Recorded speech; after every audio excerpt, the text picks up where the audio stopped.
Welcome to your year 2021 Zodiac forecast. I'm astrologer Patrick Arundell. Thank you so much for joining me. I'd be honoured if you'd subscribe to my channel. Now I'm going to provide a penetrative insight for each of the 12 zodiac signs, so please stay with me for that. But just to say, if you'd like to ascend beyond your zodiac sign, which is just based on the location of the sun and how the planets interact with that, and find out what this new year will hold for you as an individual, there is nothing more accurate and telling than a personal forecast. Now you can get your 12-month personal forecast for 2021 plus a character analysis for 30% off, a special offer. Please see the link below. But also know, if you order in 2020, I'll give you the rest of 2020 free. So if you order in October, you get October, November, December, plus the following 12 months. Now your zodiac forecast is going to be of great interest to you, of course, and it does give us a fascinating insight into what we can expect.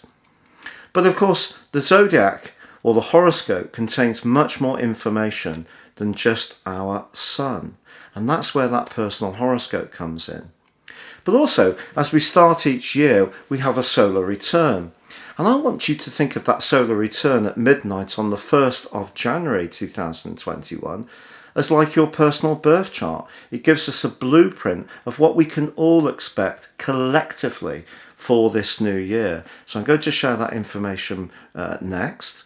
But when I go into your zodiac forecast, I'll be sharing different wheels, the different eclipses, to give you a really big opportunity to get a feel for what's coming for you. But astrology is basically the study of time. And when events happen in the past, when particular planetary alignments occur, when we look forwards to see when those alignments will happen again, it gives us a bit of a clue of what we can expect. And the fascinating thing, of course, is that as 2020 came to a close on the 8th of December, Saturn moved back into Aquarius. It had been there from the 22nd of March to the 2nd of August, 2020. But it moves from the cold sign of Capricorn, which it governs in its dignity. It's the sole ruler of Capricorn. And it moved into the sign of Aquarius, where it's the co-regent along with Uranus. Now it was joined on the 20th of December by Jupiter. And then on the 21st of December, they came into a conjunction. And that conjunction is still there. It's not quite exact, but it's still there as we begin this new year. Now, what we can learn from those past events is that the last time this happened was in fact in 1405. So a very, very long time ago. And that was on the 7th of January. And I think what began at that time was the Cultural Revolution in a way. So what we can expect this year is a revolution, that's for sure. And of course we were seeing elements of that revolution beginning last year. And part of the revolution can be evolution. It doesn't always have to be turbulent, but there are certain parts of what happened in 2020 that were of course very turbulent. Now the conjunction that goes between the planets of Jupiter, which is about expansion and growth and optimism, and Saturn, which is about resistance, obstacles, boundaries, tradition, usually happens just under every 20 years, about 19.8 years. This is because Jupiter takes 11.8 years to go through its cycle, and Saturn takes 29.5 years to complete its cycle. And over the last 1,000 years, predominantly, the three signs that this conjunction has occurred in most of all are of Sagittarius, Capricorn and Pisces. So that's what makes this Aquarius conjunction so absolutely blindingly exciting. Now it's also true to say that the eclipse cycle that we welcomed in on the 14th of December 2020 was the Saros cycle that is featuring the polar axes of Sagittarius and Gemini. Now that began on the 30th of May 1984 in the sign of Gemini with a solar eclipse. And if we look back to when eclipse cycles begin, that gives us a big idea of what they may bring in their wake. So that one had Saturn and Mars conjunct in the sign of Scorpio, very much to do with finance, but also to do with desire, could even say lust. But Saturn, of course, is about discipline, it's about those structures, and Mars, certainly in its second home zone of Scorpio, is very much about desire. So you can see that a certain amount of repression would come from that particular conjunction, but also the potential to work very hard on resources. And I think in terms of the material world, there's been a lot of development since 1984, and some people would argue a lot of growth. But on the other side of the heavens, where the eclipse occurred, not only did we have the solar eclipse in the wonderful, quick-witted Gemini, we also had Venus there, which is very flirty and alluring and attractive. But we also had Chiron, and that is the wounded healer, and that was conjunct the North Node and Venus. So for me, this pattern that we're beginning this year, or picking up the thread of, which has been rejuvenated by the solar eclipse in Sagittarius on the 14th of December, which forged an amazingly positive angle to Mars. So I think we're all going to be feeling a lot more hopeful as we come to the end of this year, because last year, 2020, was just so terribly trying. I think we are going to have a much greater sense of momentum, a much greater sense that something is shifting and moving in our consciousness, our way of being. But I think that gathering of energy back in 1984 in Gemini was really a lot to do with the way society has changed since then, not just in a material sense, but also in a social sense. So we've seen a mass transformation in the way we consume information, the media, which has come through the internet, and of course printed media has declined quite sharply, but they're very much governed by the sign of Gemini. So we could say that Chiron, the wounded healer, being in that part of the situation in conjunction with Venus, points towards a wound in what we believe in. And I think with that energy all clustered together based on universal central time in the 8th house of transformation, very Scorpionic itself, and Mars and Saturn in conjunction in Scorpio, we have had a lot of lust since 1984, and we have had a lot of challenges to ideas, because if we go back to that time, I think there was much more of an orthodox that most people were expected to fit into. People have found their voices, they expect to have their voice. Now on the other side of the heavens, with the solar eclipse that occurred on the 14th of December 2020, Sagittarius energy is about the higher principle of communication. So it's about philosophy, it's about the intellect, it's about history, travel, it's about borders. It can be about laws and regulations, but it's very much to do with trying to find the higher principles of society.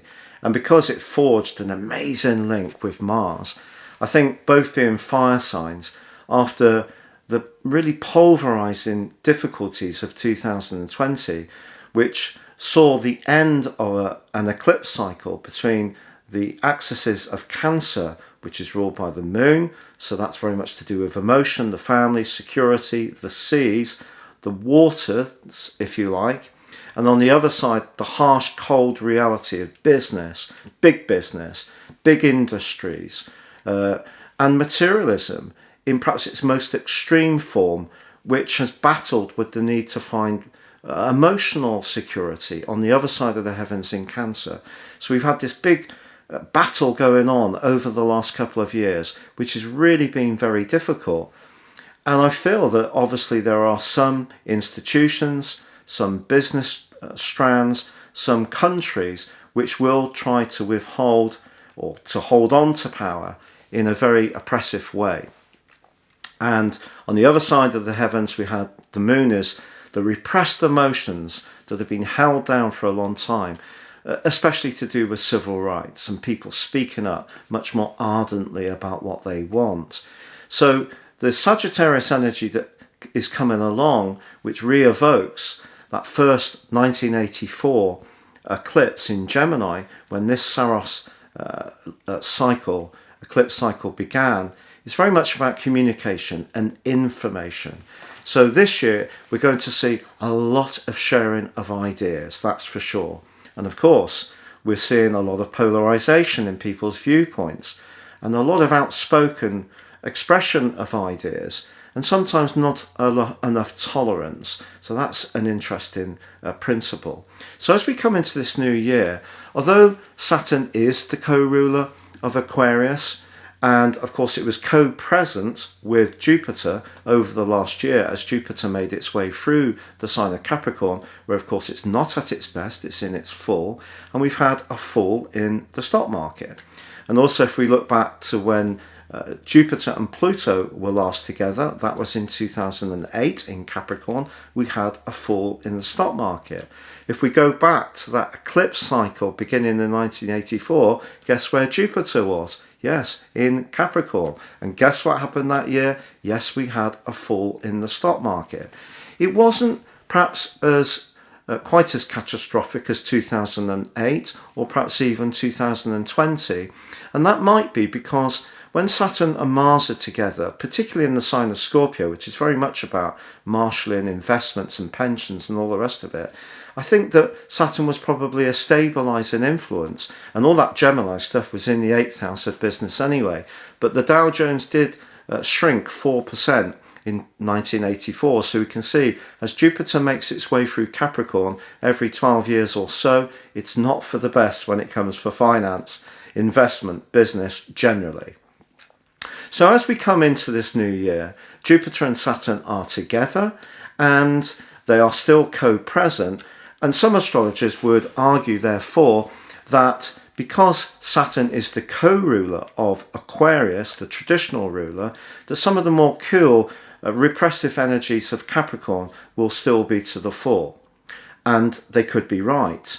But for me, I think it's more about detachment. So what we're going to get over the next 2.25 years as Saturn makes its way through the sign of Aquarius is the Aquarius energies of kindness, of fairness, of truth can be melded to the more reserved nature of Saturn.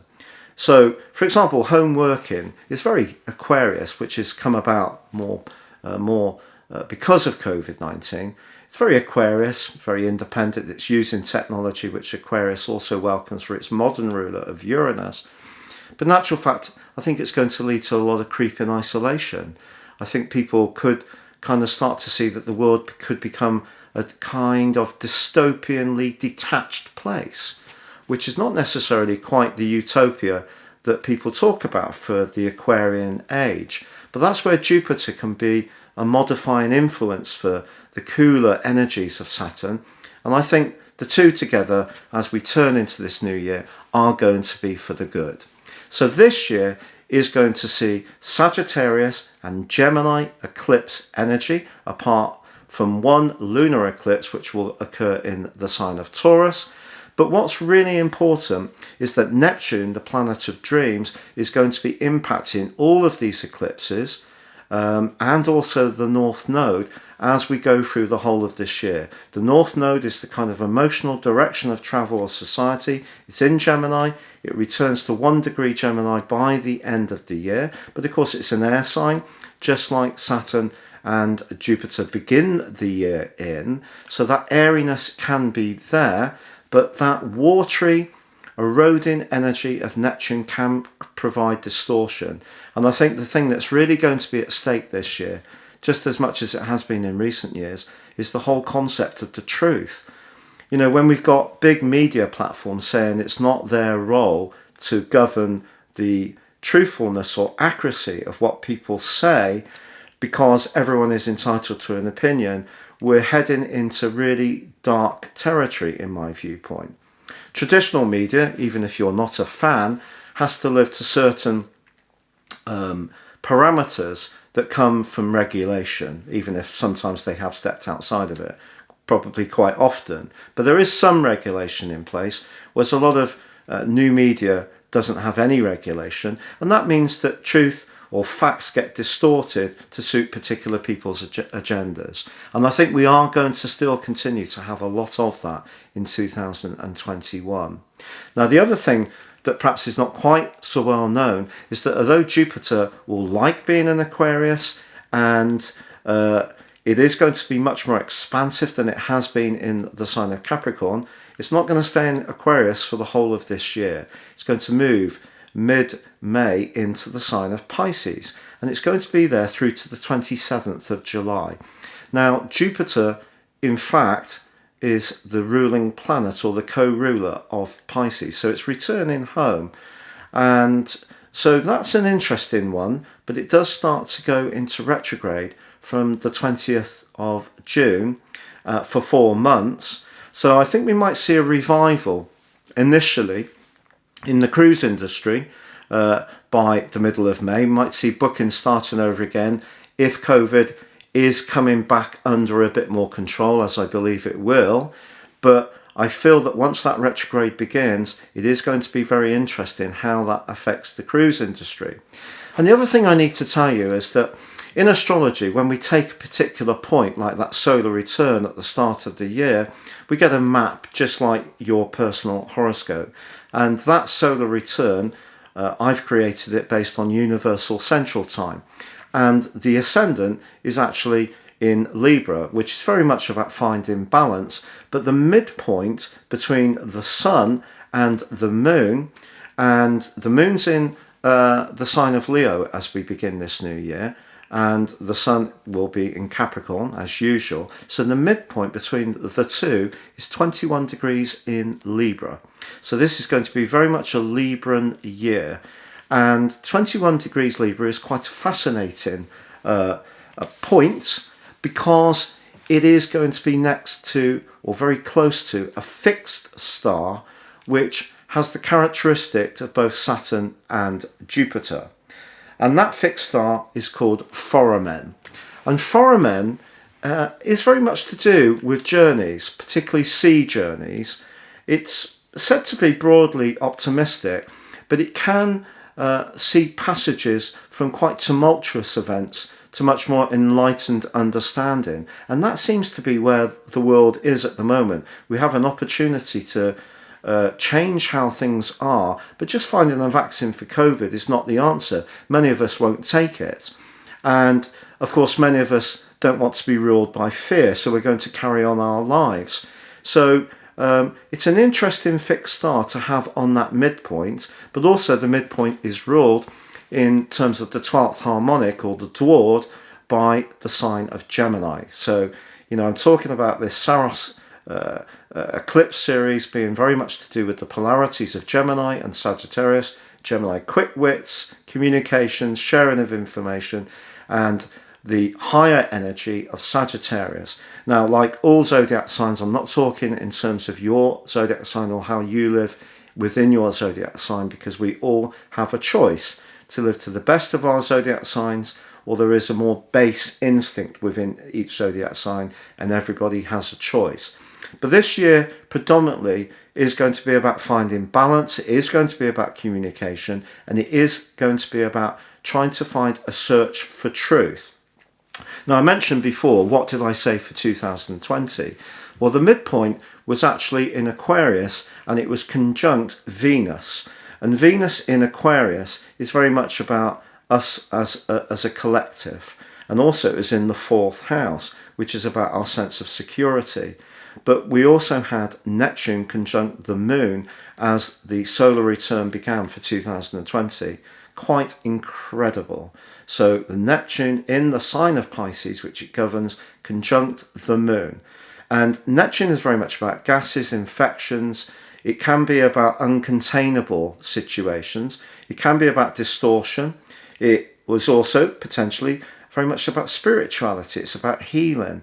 But having that conjunct the moon for the world collective, where we all found out that wherever we lived in the world, we were all connected to the same issue like never before. That's quite extraordinary. And the other thing that all astrologers knew, of course, was that we had the posse in Capricorn of Saturn, Jupiter and Pluto. So most astrologers believed that there would be a crash in the stock market, so we weren't wrong about that. But the implications of this infection, COVID-19, very much was there in the stars. So this year, you can see that Neptune energies are still going to be very important, and that potential for distortion or dishonesty, perhaps from politicians particularly. It can be to do with how information is shared on social media platforms particularly, but it can also be to do with our imagination, or that we have choices about the way we want to live our lives. But Sagittarius generally is very much about travel, and I think the travel industry will get revived this year, but I think we're going to see changes. So we're going to see more temperature tests at airports and ports. We may see some very quick COVID tests being enacted, which will give very quick results, and we'll start to see more and more travel picking up. It's a fact, because people don't like to be contained. And Sagittarius energy is about adventurism. It's about being very independent. And last year was very much about being locked in, which was very uncomfortable for many of us, because above all else, Sagittarius energy is about individual freedom. So this year is a very, very exciting year. It does give us an opportunity to bounce back. It's not going to be without big challenges. We do have a very pressing right angle between Saturn and Uranus, the two rulers of Aquarius, which is going to go on to about the 31st of July. It comes back from around about the last 5 days of November to the end of the year. And that's a really difficult aspect, I feel, because Uranus, of course, is in the sign of Taurus, and that's very much to do with resisting change. Taurus likes continuity, whereas Uranus likes to shake things up. So our attitude to the earth, environmentalism, how we live, how we consume, which Taurus energy is very much about as well. It's what we enjoy eating, drinking, spending our money on. Bit of luxury. All of us love a bit of luxury. But that's being tempered by this potential new world order that Jupiter and Saturn initially are bringing in the sign of Aquarius, plus that solar eclipse energy that really came in with such a hurtling ferocity in its wonderful trine with Mars on the 14th of December. We've had Venus move in mid-month December into the sign of Sagittarius. So it's a much freer, looser energy as we come into this new year. But stay with me now to get the inside track on your zodiac sign, because I really feel that this is a year that we need to be informed about like no other. Welcome, Cancer, to your Deep Dive 2021 video forecast. So this year begins with a big change in the heavens, with Saturn and Jupiter relocating into the sign of Aquarius, which for you, the 8th house, is quite psychological. It can be about change and transformations, can be about some things ending. Some people say when Saturn and Jupiter are together, it can be one ruler makes way for a new ruler. And that's going to be interesting if that shows itself in the wider world. In your situation, because the midpoint between the Sun, which is in the sign of Capricorn, and the Moon, which is in the sign of Leo, is in Libra. And that's at 21 degrees. So that tells me that where you live is going to be an important part of this year's story. But I think how you live there is probably the critical issue, because some kind of transformation may go on around your home. So whether you're physically actually up in sticks and upsizing, downsizing, moving to a new country, building or changing an existing structure to improve it, make it bigger, bring it up to date, modernize it. All these themes are entirely possible for you, because Saturn and Jupiter are in your 8th house of real estate, and that midpoint's in the 4th house of the home. So that's very much to the fore. But we still have energies in your sector of relating, not least Pluto, the planet of transformation, and also Mercury, the planet of communication. And Pluto does forge a right angle to that midpoint position, but also Mars, the planet which gave you a lot more determination to see through your goals and ambitions in the last 6 months of last year. That's still located in your 10th house, your midheaven, as this new year begins. So I think it is going to give you a real desire to manifest your key goals and aims, and good for you. But it is forging a broad opposition to that midpoint and a square to Pluto, so there's a T-square.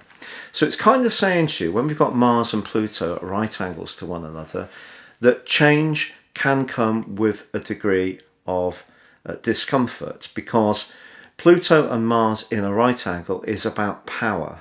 And because yours is a cardinal sign, and a lot of people who have a fairly rudimentary knowledge of astrology have the view that Cancer people are very moon orientated and therefore very kind, very nurturing, and of course all of that can be true, but you're a cardinal sign and you can be very tenacious, and I think Mars has really evoked those big desires in the last half of last year, but it may have seen you coming into conflict with someone else who saw things in a very different way to you.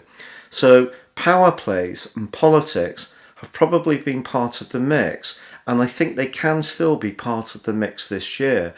Now, of course, one other pinch point for you is the fact that Jupiter and also Saturn are going to be in a square with Uranus this year.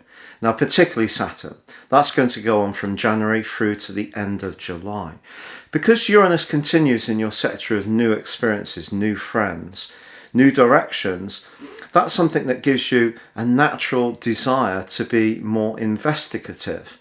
But also it may point out in your situation where you're diverging from someone who maybe you've invested a lot of yourself in the past. So if a freer spirit part of your nature is flowing through, if there is someone more conservative around you, I do feel that that can create some frustration and can become more starkly obvious, especially when it comes to differing values to finance, and that could be where you do need to be as patient as possible and keep the lines of communication open. So the way to adapt and deal with this is to try to embrace the more healing energy of Saturn and Jupiter in the sign of Aquarius, because Jupiter definitely can thrive in Aquarius. It's not at its best in Capricorn, where it's been the previous 12 months. Saturn, of course, is the co-ruler of Aquarius, so they're both co-present, just like they were last year. But I feel that Saturn for you is a particularly tough nut in Capricorn, because it's where the moon for you struggles the most. So if you have the moon making its way through the sign of Capricorn, that's very much not at its best location, because obviously it's dignified in your sign. So you find Saturn a very check-in, a very cold, inhibitive influence. So I think Saturn moving out of Capricorn is something that you will welcome, even though it still co-governs the sign of Aquarius. Now, Aquarius energy has a duality to it. On one hand, it's very progressive. On another, it does embrace and like traditionality and routines and the comforts of well-established patterns. So it's a fixed sign. But for you, I do feel something is going to change about the physical whereabouts of where you live or how you live there. And that could be through that transformation that I mentioned before. You could also see a lot of resources being discussed. So this could be to do with pensions. It could be to do with legacies. It may be to do with inheritances. If you're older, you may be trying to make provisions for those people connected to you that mean a lot to you, and by so doing provide greater security for them and their future, even if it means you're living your life a little bit more modestly. Now, obviously, as we go into a new year, we all set our intentions, we have high hopes, and after what was such a difficult year last year, obviously for all of us, we're wanting something better for this year. And what happened towards the end of last year, on the 14th of December, was we had that new Saros Eclipse season come back, which began in 1984. And for you, this is very much about the practicalities of life. So it's about life organization, it's about work, can be about health, fitness, diet, can be about pets, it can be about aunts and uncles, the sixth house. It can also be about providing services to other people, being of service, not being servile. So if you can reform your physical world through the 8th house energy of Saturn and Jupiter, which is broadly helpful, and Mars gives you the confidence to take on challenges, that's very good. The midpoint saying to you that feeling secure in your home environment is very important to you, but some kind of reorganization is almost definitely going to happen in the first 6 months of this new year. But I don't think you can be too idealistic about it, Cancer, because Venus and Neptune are in a square, and Venus is in that very practical location too, whereas Neptune's in your sector of where you really want to hit the sweet spot when it comes to your idealism. And I think some kind of trade-off may need to be made. Now, if you are someone who loves travelling, despite all this stuff at the core of your existence, to try to get the structures right, I think you can travel, but you can travel just as much in your mind this year. The North Node, which is the emotional directional travel for us all, retains its location in the sign of Gemini right through to the end of December 2021. So I think the psychological vibe is going to be a counterpoint to the more practical energy that comes from the solar eclipse, which occurred in Sagittarius, and also Venus being there, and the ruler of Sagittarius, Jupiter, in that part of your situation, which is making you look at your longer term resources, anything to do with those savings, those shares, those pensions, the property matters, that you can in some way make those work for you or make them work for the people you really love. Now, last year we did have three Mercury retrogrades, all in water signs, including yours. And I felt that in some ways led to a lot of muddled thinking, particularly at a governmental level when it came to dealing with COVID. This year, Mercury actually is going through three retrogrades in air signs. Now, because you're very much to do with feelings, I feel that the air sign energy can actually be a helpful counterpoint, because there may have been times in 2020 when you did feel a little bit overwhelmed by your sensitivity, whether it was your compassion at seeing the suffering that people were going through, or perhaps someone very close to you did pay the price of COVID too. All of that made it very difficult to protect yourself.